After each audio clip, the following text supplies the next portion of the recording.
마켓 리더에게 주요 이슈 확인해 볼게요. 자, 오늘 함께 하실 분은요. 유진투자증권 리서치센터의 허재환 글로벌 매크로 팀장입니다. 어서 오세요. 네, 안녕하십니까. 네, 반갑습니다. 자, 오늘 함께 하면서 저희가 다뤄볼 주제 무엇인지 화면으로 공개하겠습니다.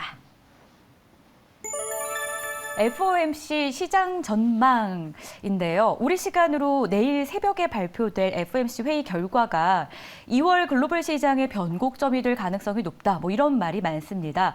이런 상황에서 마켓 리더의 전망은 어떤지 점검해 볼 텐데요. 자, 현재 미국에서 FOMC 회의 진행 중입니다. 금리 인상 폭이 어떨지 일단 인상은 될 것 같다라는 말이 우세적인데 그 폭도 궁금하고 또 연준의 스탠스를 확인할 수 있을 것 같아요. 어떻게 예상하십니까? 네, 지금 이미 시장에서 많이 기대를 하고 계시듯이 네. 금리 인상은 이제 지난 12월 달에 이제 50bp였는데 이번에는 25bp 정도로 좀 인상 폭이 좀 낮아질 걸로 보여지고요. 대신에 아마 파월 의장은 그 어떤 기자회견에서의 의견은 비교적 좀 매파적으로 할 가능성이 굉장히 좀 높지 않을까 싶습니다. 왜냐하면 이제 50bp 인상을 했고 25bp 인상을 하고 난 다음에는 이제 금리 인상 중단 아니냐 이제 이런 기대감들이 모락모락 생길 거기 때문에 이런 거에 대한 어떤 그 너무나 완화적인 어떤 시장의 어떤 태도를 좀 경계하기 위해서 생각보다 좀 세게 얘기할 가능성이 있지 않을까라고 보여집니다. 예를 들면은 금리 인상을 중단하는 것이 결코 금리의 어떤 동결이나 또는 이제 인하를 보여주는 것은 아니다라는 것들을 굉장히 좀 세게 강조할 가능성이 좀 높고요. 네. 그러다 보니까 지금 시장에서는 25bp 인상을 하게 되면 아무래도 좀 긴축 사이클이 좀 마무리 지점에 가지 않겠느냐라는 기대감도 있으면서도 또 나름대로는 또 그 파월 의장의 어떤 매파적일 가능성 때문에 약간 좀 긴장감들이 함께 공존해 있는 상황이다라고 보시면 될 것 같습니다. 네, 다만 고용과 임금 수준 영역에서 봤을 때는 아직은 좀 안심하기는 어렵다. 이런 이야기가 리포트 안에 있었어요. 직접 작성을 하신 리포트를 제가 미리 공부를 네. 좀 하고 왔는데요. 그 부분에 대해서는 어떻게 생각하세요? 이게 결국 좀 마무리될 수 있을까요? 좀 불안한 상황이 갖고 있는데도. 사실 금리 인상을 완전히 다 마무리 짓기에는 조금 부족한 측면들이 분명히 있습니다. 네.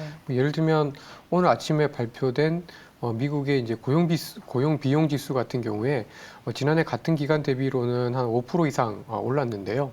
물론 이제 지난 두 분기 전보다는 한 6%대에서 좀 떨어지고 있기 때문에 분명히 이제 임금 인상에 대한 부담, 그다음에 임금 인상에 따른 어떤 인플레에 대한 부담은 분명히 떨어지는 건 맞는 것 같습니다. 다만 지난 12월 달에 이제 그 파월 의장의 어떤 기자회견 내용들을 보면 임금 인상 상승률을 한 3에서 4% 정도, 평균적으로 보면 한 3.5%대까지는 좀 떨어져야 네. 충분히 연준이 안심을 하고 금리 인상을 이제 동결하는 수준이기 때문에 아직까지는 연준이 충분히 안심하고 금리를 동결할 상황으로 보기에는 약간 좀 이르다라고 보여집니다. 네, 그래도 긴축 사이클은 곧 마무리될 것이다라는 전망이 조금 더 우세하다 이렇게 보시는 건 거죠? 네, 그렇습니다. 그러니까 이제 고용은 사실 후행 지표이기 때문에 기업들의 이익이 안 좋고 애플이나 요즘 테슬라 실적들 발표를 하게 될 텐데요. 실적 지표들이 다 나쁘게 되면 결국 그 이후에 고용이나 투자도 나빠지기 때문에 아마 시간의 문제지 점진적으로 연준의 긴축 사이클의 정점은 다가오고 있다라고 볼 수 있을 것 같습니다. 네, 그렇다면 파월 의장과 연준이 어떤 입장이나 기조를 좀 보여줄지도 궁금합니다. 이건 어떻게 좀 예상하세요? 예, 앞서 잠시 말씀드린 것처럼 크게 두 가지를 강조를 할 것 같습니다. 그러니까 첫 번째는 금리 인상 속도를 좀 완화시켜 주는 거. 50bp에서 25bp로 인상 속도가 둔화가 되는 것이 결코 금리 동결이나 금리 인하에 대한 시그널은 아니다라는 거를 굉장히 좀 세게 여전히 이제 금리 인상은 진행 중이다라는 이야기들을 좀 강조를 하지 않을까 싶고요. 두 번째로는 지금 현재 시장에서는 생각했던 것보다는 이 금리 인상 마무리에 대한 어떤 기대감 때문에 금융 여건들, 즉 주가 상승이나 어떤 신용 스프레드와 같은 위험 자산들에 대한 선호도가 좀 높아지고 있는 부분들인데요. 이런 것들이 자꾸 이어지게 되면 오히려 또다시 인플레가 높아질 수 있다는 것을 강조를 하면서 전반적으로 추가적인 어떤 긴축 완화에 대한 조짐들을 좀 미리 차단하려고 아마 파월 의장이 좀 얘기를 하지 않을까라고 예상을 하고 있습니다. 네, 1월 국내 증시는 금리 인상 기대감 때문에 이제 가파른 상승세를 좀 보여줬습니다. 그렇게 지난해 12월에 하락폭을 좀 만회하는 한 달이었는데요. 이 같은 상승세의 배경에 뭐가 있었는지 어떻게 생각하십니까? 사실 뉴스만 보면 네. 되게 뚜렷합니다. 일단은 유럽이 워낙 날씨가 따뜻해지다 네. 보니까 뭐 알프스에 눈이 없을 정도로 날씨가 너무 따뜻해지다 보니까 에너지 위기에서 좀 빠르게 탈피를 하면서 유럽의 어떤 심각한 경기 침체 위기를 좀 벗어나는 거가 뭐 일단 눈에 들어오는 요인이었던 것 같고요. 그다음에 또 한 가지는 역시 저희 크리스마스 전후로 중국의 리오프닝에 대한 기대감들 이런 것들과 함께 앞서 말씀드렸던 미국의 물가가 3개월째 예상보다 하회를 하면서 이제 긴축의 사이클에 어떤 정점이 올 수 있다라는 그런 기대들이 외국인의 어떤 순매수 그리고 달러의 어떤 약세와 함께 저희 1월에 주식시장의 상승세를 이끌었었지 않았나라고 보여집니다. 네, 금리 인상이 좀 막바지에 다다른다 이런 느낌이 들면서 시장 안에서는 2000년에서 2001년 사이의 일련의 이 흐름을 좀 주목하는 모습입니다. 그때가 닷컴 버블 붕괴를 좀 경험했던 시기였는데요. 이때 어떤 상황이었는지 좀 자세하게 한 번 더 설명해 주시면 좋을 것 같고 그 상황이 지금 또 일어날 수 있을 가능성이 높기 때문에 언급이 되지 않나 이런 추측이 드는데 이 부분도 어떻게 생각하시는지요? 아, 네. 이제 2000년하고 2001년 사례를 참고를 네. 해야 되는 이유는 지금이랑 한 두 가지 측면에서 비슷하기 때문입니다. 하나는 그때 당시에도 이제 저희가 잘 아는 닷컴 버블의 네. 그 기술주들의 주가가 급락을 했었는데요. 작년에 워낙 빅테크들의 어떤 주가가 뭐 정말 날개 없는 좀 그 천사처럼 급격하게 떨어지는 바람에 사실 이제 기술주들의 어떤 하락이라는 측면에서 굉장히 좀 유사한 측면들이 하나가 있고 두 번째는 이제 닷컴 버블 때 주가가 좀 많이 하락은 하긴 했습니다만은 경기 침체의 어떤 깊이가 그렇게 크진 않은 즉 완만한 그 경기 침체였었습니다. 지금 현재 시장에서 기대를 하고 있는 것이 미국이나 글로벌 경기도 아주 심각한 어떤 금융위기급의 깊은 침체보다는 좀 얕거나 완만한 경기 침체를 예상을 하고 있기 때문에 이런 두 가지 측면에서 2000년, 2001년의 사례와 지금의 사례를 좀 비교를 해보는 것도 나름 좀 의미가 있지 않나라고 좀 보여지는데요. 이때 당시에 좀 특이할 만한 점은 금리 인상 마무리 국면에서 그동안 빠졌던 주가가 굉장히 빠르게 많이 반등을 하게 됩니다. 네. 뭐 예를 들면 S&P 500이나 미국의 다우지수는 사실은 거의 전고점을 다시 회복을 하는 강세를 보였었습니다. 그러니까 즉 2000년 5월이 미국의 그 당시의 페드의 금리 인상 사이클의 이제 마지막이었는데요. 그 전후를 저점으로 해서 그 다음 그 8월, 9월까지 주가가 굉장히 빨리 올랐습니다. 특히 이제 나스닥 같은 경우에는 고점 대비 40% 이상 빠지고 난 다음에 반등을 35%나 하면서 하락폭의 상당 부분을 되돌려 놓으면서 당시 투자자분들이 이제 헷갈려 했었죠. 네. 하락장은 끝났다.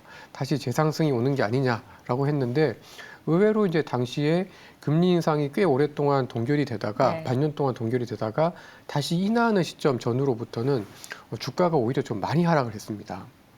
그러니까 보통 지금 시장에서는 금리 인하하면은 뭔가 시장이 좋아질 거다라는 기대감들이 사실 아직도 좀 있는 것 같습니다. 있습니다. 근데 사실 이 금리를 올리거나 인하를 하는 이유를 저는 주식시장 입장에서 봤을 때는 훨씬 더 중요하다고 보고 있는데요. 만약에 금리를 인하하는 이유가 정말 침체가 다가왔고 수요나 기업들의 이익이 감소하는 것 때문에 좀 그 금리를 인하를 한다고 했을 경우에는 오히려 주식시장은 좀 더 많이 나빠질 가능성이 좀 있는 것 같습니다.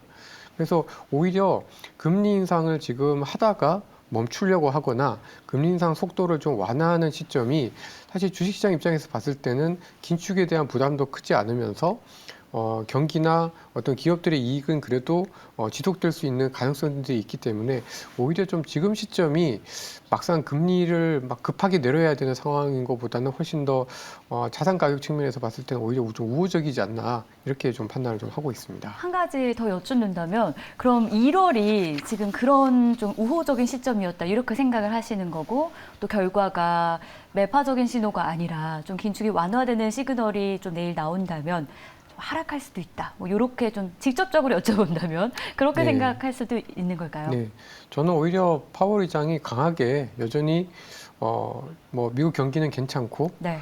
그다음에 연착륙에 대한 기대는 살아 있으며 뭐 따라서 금리 인상 기조는 여전히 유효하다라고 자신감 있게 얘기를 해주는 게 아, 주식시장 입장에서 봤을 땐 조금 흔들릴 수는 네. 있지만 뭐 지난 1월 달에 어떤 급등 이후에 오히려 약간 쉬었다 다시 갈 수 있는 계기가 좀 되지 오히려 좀 더 완화적인 경기에 대해서 파월 의장이 걱정을 하게 되면 오히려 시장은 좀 더 정말 경기가 안 좋고 네. 기업들의 이익이 더 많이 안 좋아지나라는 것들을 걱정하지 않을까 싶습니다. 그러면 25bp 정도 인상은 하지만 매파적인 발언을 또 해주는 게 시장 자체는 우호적일 수 있다. 뭐 이렇게 생각하시는 거죠? 네, 그렇습니다. 네.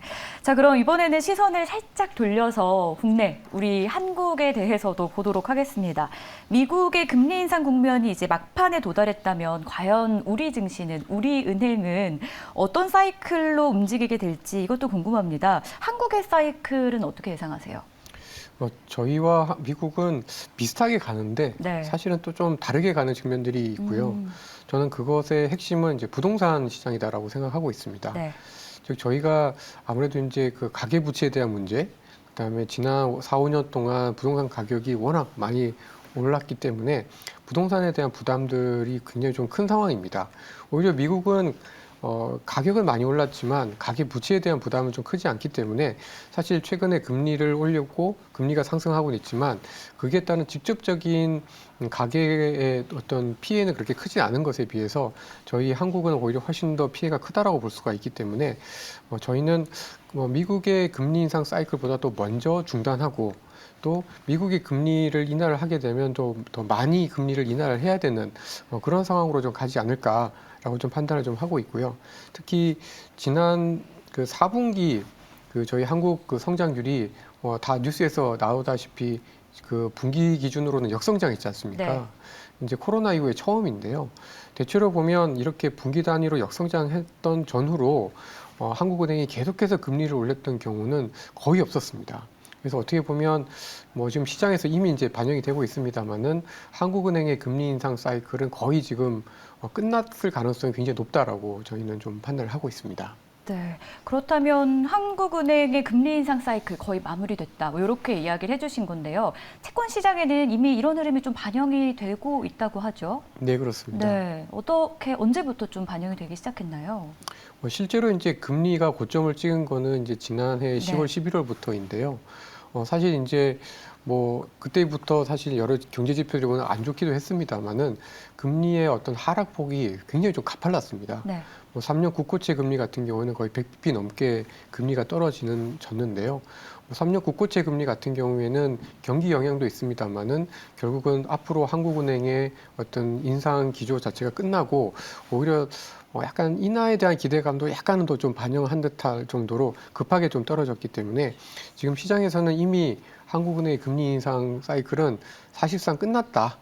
오히려 좀 이제는 동결이거나 네. 조금 더 상황이 나빠지면 인하까지도 갈 수 있다라는 거를 좀 반영을 하는 흐름이 아니었나라고 생각하고 있습니다. 네. 그렇다면 미국도 한국도 금리 인하 국면에 돌입을 하게 된다면 이제 우리 시장은 어떻게 반응할지 그것들을 어떻게 소화해낼지도 관건이 되지 않을까 싶습니다. 어떤 영향을 받을 것으로 전망하세요? 사실 앞서도 잠깐 말씀드린 것처럼 막상 금리를 인하를 해야 되는 네. 상황이 오면 저는 그렇게 주식시장이 썩 좋을 것 같지는 않고요. 오히려 금리 인상을 하다가 이제 멈추거나 아니면 막판인 상황에서 사실 주식시장은 의외로 센 반등 내지는 지난해 가격 하락의 상당 부분을 좀 많이 할 수 있는 기회들이 있지 않을까라고 좀 보여져서 상반기에 오히려 좀 시장은 반등의 기회가 좀 있을 걸로 보여지고 막상 인하에 대한 기대감이 높아지는 올해 하반기나 연말에는 그때는 또 다시 한 번 더 좀 시장이 좀 흔들리거나 좀 그 위험 관리를 좀 해야 되는 상황으로 갈 가능성이 높다라고 생각하고 있습니다. 네, 하반기에는 조정이 좀 예상된다. 이렇게 생각을 하시는 네. 거죠. 그렇다면 1월 좋으면 1년이 좋다라는 말이 있는데 정말 이게 현실이 됐으면 좋겠습니다. 올해 1월 시장 강세를 보였고 앞으로가 중요할 텐데요. 자, 주식시장에 영향을 끼칠 변수들도 있습니다. 어떤 변수가 있을지도 체크해 봐야 할 것 같고 이런 상황에서 상반기 그리고 혹은 올해 투자자들이 가지면 좋을 투자 전략은 무엇이 있을지 좀 정리해 주세요. 예, 좀 뭐 한 두세 가지로 정리해서 말씀드릴 수 있을 네. 것 같은데요. 첫 번째는 사실 아까도 말씀드린 것처럼 지금의 어떤 주식시장, 특히 1월의 주식시장의 반등이 어떤 새로운 랠리의 시작으로 보기는 약간 좀 부족한 측면들이 있습니다. 즉 작년에 하락했던 부분을 좀 만회하는 측면들이 좀 크기 때문에 좀 저희가 주식 비중을 너무 과도하게 늘려가는 또는 아주 강세론으로 보기는 좀 어렵다라는 걸 첫 번째로 좀 말씀을 드리고 싶고, 따라서 약간은 좀 그 주식에 대해서 너무 비관적이지 않지만 그렇다고 해서 이제 주식 비중 자체를 너무 늘리지 않는 좀 신중한 자세가 필요하다는 걸 말씀을 드리고 싶고, 두 번째는 이렇게 금리 인상 사이클이 마무리되는 국면에서 의외로 강세를 보였던 게 바로 중소형주들입니다. 네. 뭐 오늘도 사실 이제 코스닥 시장이 좀 굉장히 좀 강한 모습을 보여준 것은 역시 연준의 어떤 통화 정책의 어떤 인상 사이클의 피크가 다가오고 있다라는 것을 반영한 그런 측면이기도 하고요. 실제로 최근 들어서 미국의 중소형주라고 볼 수 있는 러셀 2000 지수가 네. 대형주 중심의 S&P 500보다도 훨씬 더 강한 모습을 보여주고 있기 때문에 비슷한 측면에서 좀 이해를 해볼 수 있을 것 같습니다. 그래서 상반기에는 주로 아주 대형주, 초대형주보다는 그래도 이제 중소형주나 그 중소형주에 대한 관심들이 좀 유효하지 않을까라고 보고 있고요. 마지막으로는 이제 역시 이제 반도체를 비롯한 이 대형주 중에서는 저는 이제 어제 뭐 삼성전자 실적이 굉장히 좀 안 좋게 나오고 뭐 기자회견이나 IR에서도 좀 부정적인 이슈들이 굉장히 많이 나왔지만 지금 삼성전자 이익이 조금만 더 잘못하면 거의 적자가 날 상황이기 때문에 네. 오히려 좀 역발상적으로 보면 바닥은 분명히 좀 다가오고 있다 이렇게 좀 보여집니다. 그래서 뭐 그 올해 상반기에 그래도 저는 삼성전자를 비롯한 이런 반도체 업황 같은 경우에는 너무 비관할 필요는 없다라고 좀 말씀드리고 싶습니다. 네, 신중한 자세가 필요하겠고 여기에 또 중소형주에 대한 관심이 유효하겠다라고도 정리를 하십니다. 마지막으로 반도체 대형주 이야기까지 해주셨는데요. 저희 FOMC 회의 결과 기다리면서 그에 따른 시장 전망까지 좀 구체적으로 이야기 나눠봤습니다. 지금까지 유진투자증권 리서치센터의 허재환 글로벌 매크로 팀장이었습니다. 감사합니다.